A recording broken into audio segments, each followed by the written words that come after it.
So, just for your information again, Aceh consists of 5 major clans. Kita terdiri dari 5 buah suku besar.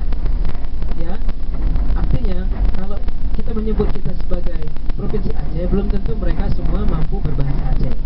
Jadi kita harus jelaskan mengapa ada kawasan yang berbahasa ini, berbahasa ini. Jadi satu kebanggaan bagi kita. Just like me, saya dari Satuan. Saya akan berbicara mengenai aspek daripada budaya Minangkabau yang masuk ke dalam Aceh Selatan dari dahulu sampai sekarang, dan itu bersamaan seperti apa yang ada di Negeri Sembilan yang ada di Malaysia. Jadi muncul chemistry ketika kita bercerita, oh di kampung saya kita masih ada pencak silat, kita masih ada budaya makanan rendang, ya. Kemudian kita juga ada budaya-budaya lain yang masih sangat Minangkabau sekali. Mereka akan nyambung seperti apa yang mereka ada dapatkan di Negeri Sembilan di Malaysia. Jadi itu menguatkan sekali. Kemudian we are 5 clans in here, making major. The first one is Acehnese, right? The second is the people from where?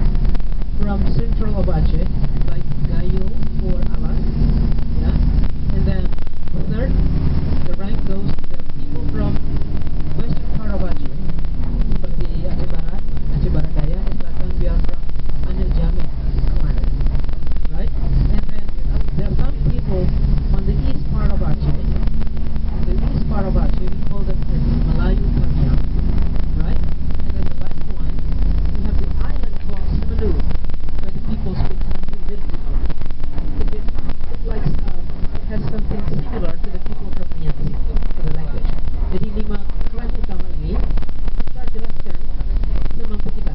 Jadi ada orang Aceh yang dilindungi oleh orang Minangkabau, dalam hal ini orang Anil Jamek. Kemudian ada suku tengah-tengah, ya, di tengah-tengah Sumatera ini orang Gayo dan Alas. Kemudian ada pulau namanya Pulau Semelu, orang Minangkabau Semelu. Dan juga ada orang-orang di pantai timur yang orangnya berbahasa Melayu, ya, orang-orang Kamiang. Ini kekayaan kita harus ungkapkan. Ini menjadi miniatur Indonesia bagi mereka.